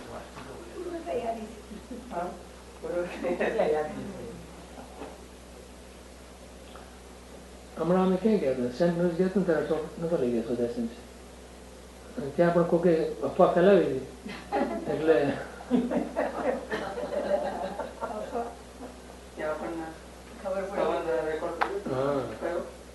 ખબર નહીં કયું બધું મારી પાસે હતું નહીં. આ છે લાલા રણજીતસિંહ કૃત બૃહદ આલોચના. એ વાત કરી ને નહીં, આમાં છે મારી પાસે આખી આલોચના જ છે. નિત્યક્રમ બુક છે એમાં છે, એમાં પણ હોય છે, towards the end છે. થવું છે. જ્ઞાનીની વ્યાખ્યા કરી છે આમાં. જ્ઞાની કોને કહેવાય? ગઈ વસ્તુ સોચે નહીં, આગમ વાંછા નાહી, વર્તમાન વર્તે સદા સો જ્ઞાની જગમાહી. એટલે કે ગઈ વસ્તુ સોચે નહીં, ગઈ વસ્તુ જે ગઈ તેને વિચાર ના કરે, પૂરી થઈ ગઈ. આગમ વાંછા નહીં, હવે શું થવાનું જેની કોઈ ઈચ્છા નહીં, એની કોઈ અપેક્ષા નહીં, કોઈ વાત. આગમ વાંછા નાહી, વાંછા એટલે ઈચ્છા, આગળ એટલે હવે પછી આગળ.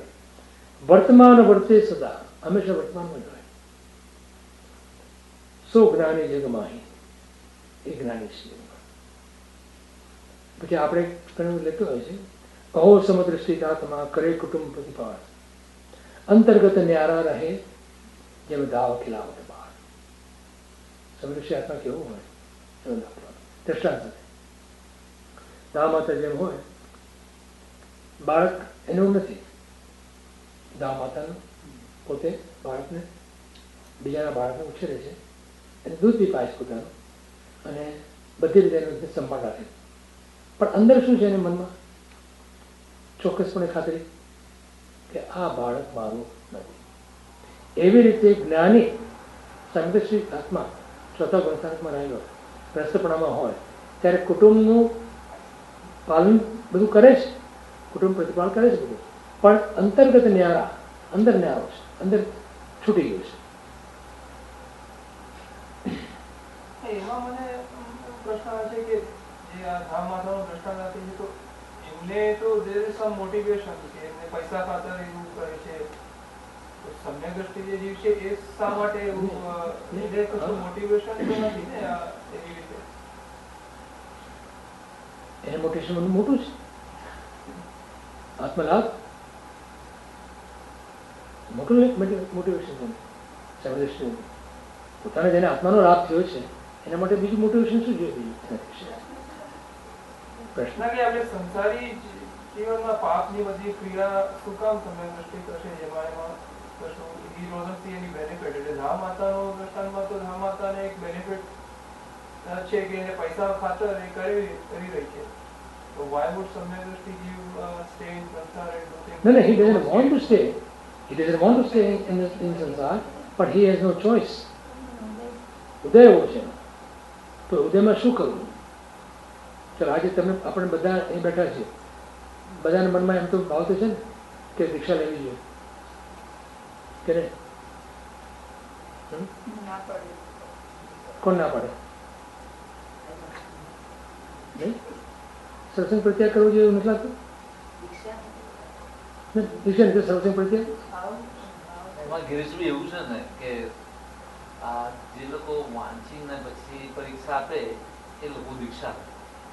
અહીંયા તો બધા ગાઈડ વાળા આવે છે દીક્ષા વગર મોક્ષે જવા. ચાલો ચાલો એમ તો ખરું ને કે ભાઈ દીક્ષા લેવા જેવી છે એ તો લાગે છે, પણ નથી લેવી તમારે અત્યારે આ ભાવમાં કે આ કાળમાં કે આ જન્મમાં કે આ અત્યારે, પણ એમ તો છે ને કે એનું મહત્વ તો છે. છતાં એવો ઉદય છે કે આપણે લઈ શકતા નથી. તો શું કરવું? કેવી રીતે રહેવું? ગ્રસ્તપણામાં રહેવું પડે એમ છે તો રહેવું કેવી રીતે? ત્યાં એ દાખલો આપે છે કે તું રહે પણ અંદરથી નારો બની જાય. અંદરથી તારે કોઈ સાથે આસક્તિ ના હોવી જોઈએ. અંદરથી અંદરના ભાવની અંદર તું છૂટી જાય. એટલે એના માટે પ્રીરેક્વિઝિટ રહેશે કે પહેલા તમારી દીક્ષા પ્રત્યે પ્રબળ દીક્ષાનું એમ નથી, તમે દીક્ષા તો ખાલી સમજાવવાનું કીધું. વૈરાગીનો ભાવ, વૈરાગીનો ભાવ એ સમજાય છે ને બધા.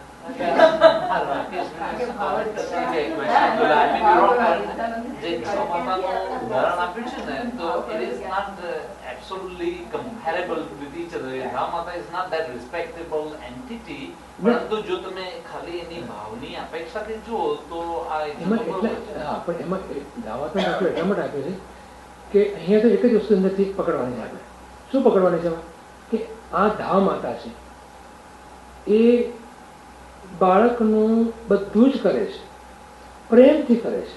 હવે તમે વિચાર કરો કે એને પોતાનું દૂધ આપે, દૂધ પોતાનું ક્યારે આવે ને પોતાનું એના પ્રત્યેનો વાત્સલ્ય હતો જ આવે તો જ પોતાનું દૂધ, નહીં તો દૂધ ના મળે. ખરું?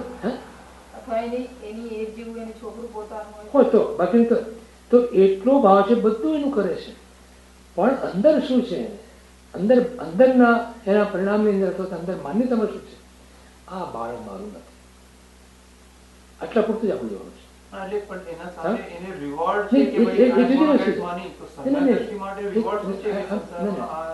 એમને સમજે આપણે એ આસ્પેક્ટ નથી જોવાનો.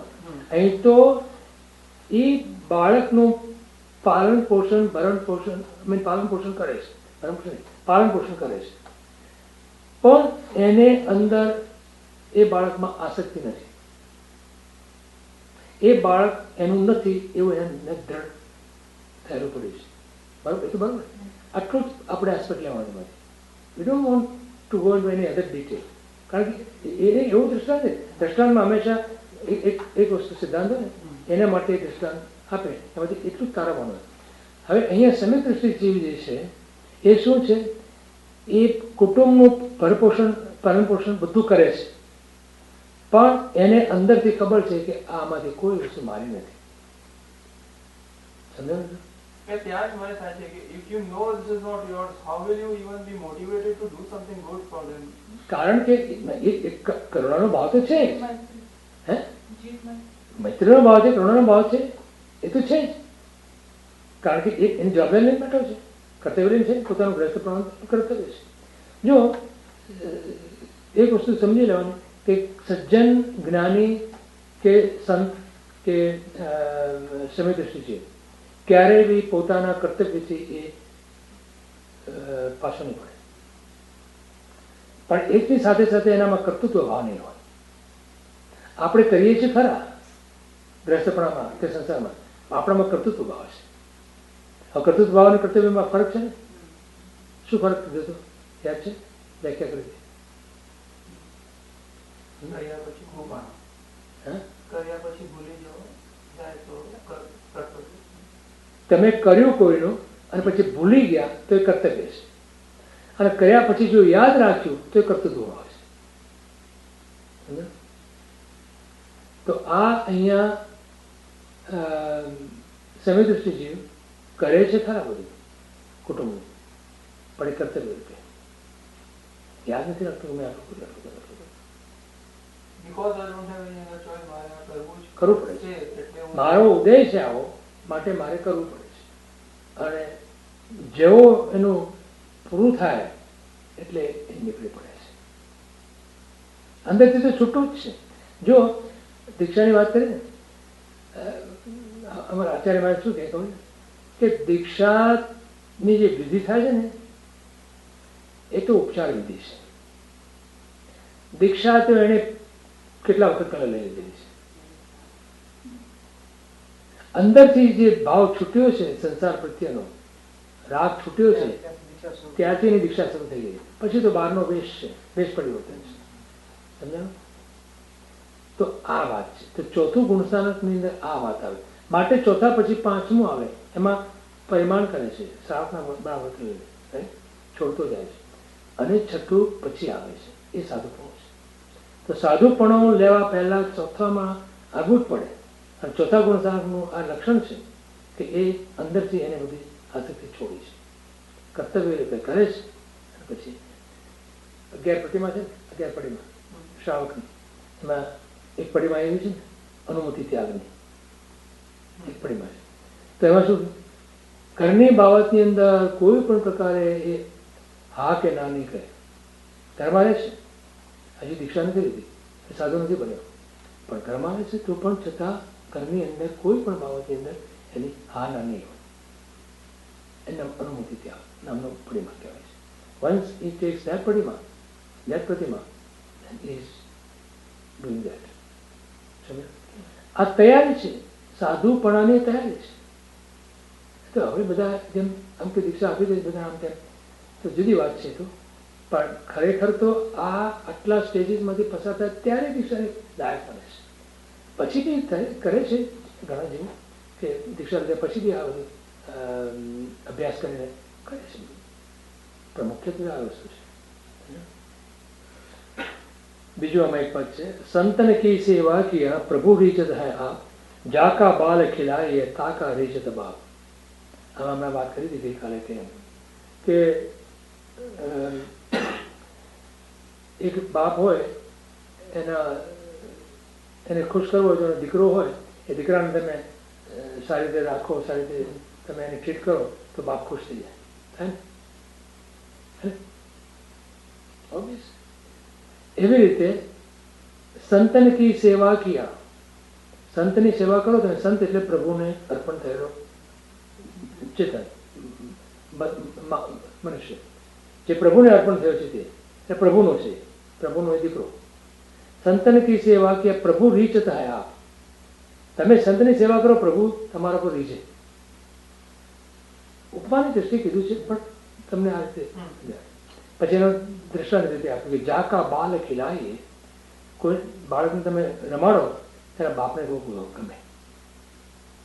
એનો ઉપાય બતાવે છે કે ઉપશમ વિષય કષાયનો સંવર્તિનું યોગ કર્યો જતન વિવેક છે મીટે કર્મ દુઃખ રોગ. કર્મનો ક્ષય કરવા માટેનો ઉપાય બતાવે. શું? ઉપશમ વિષય કષાયનો, 5 ઇન્દ્રિય વિષયનો ઉપશમ, કષાયનો ઉપશમ કરો. સંવર્તિનું યોગ, મનોજન કાયા યોગથી તમે સંવર કરો, નવા પાપને અટકાવો. કર્યા જતન વિવેક છે, અને બધી જ તમે જીવનની ક્રિયાઓ તમારી ચાલતી હોય, જે કંઈ કરતા હોય, જતનાપૂર્વક કરો, કાળજીપૂર્વક કરો, જાગૃતિપૂર્વક કરો. મીટે કર્મ દુઃખ રોગ, એનો કર્મ દુઃખ માટે. રોગ મીટે સમતા વધે, સમકિત વ્રત આરાધ, નિર્વૈરી સબ જીવ છે પાવે મુક્તિ સમાધ. મુક્તિરૂપી સમાધિને પામવું હોય તો પહેલું કામ શું કરવાનું કે ભવ રોગ અથવા અને મોહનો રોગ જે છે એને મટાવીને ક્ષમતાને વધારવાની છે. અને સમકિત વ્રત આરાધ, સમકિત નામનું જે પદ છે એને આરાધના કરવાની છે. નિર્વૈરી સબ જીવ છે, દરેક જીવ પ્રત્યે નિર્વૈર એટલે મિત્રતાનો ભાવ. પાવે મુક્તિ સમાધ.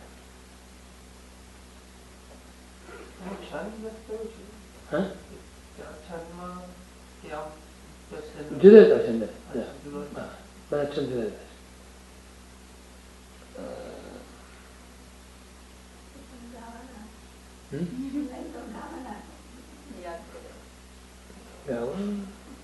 આજે ના પડે ને ગાવાની, ના પડે.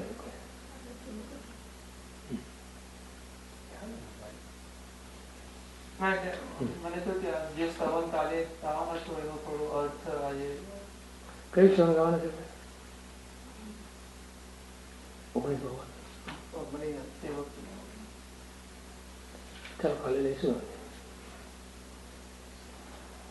સુખદામયનંદ સુસંત ચહી દિન રાત્ર રહે તદ ધ્યાનમહી પર શાંતિ અનંત સુધામય જે પ્રણમો પદતે વર્તે જય દેહો પ્રણમો પદતે વર્તે જયતે. સદગુરુ દેવ મહાવીર સ્વામી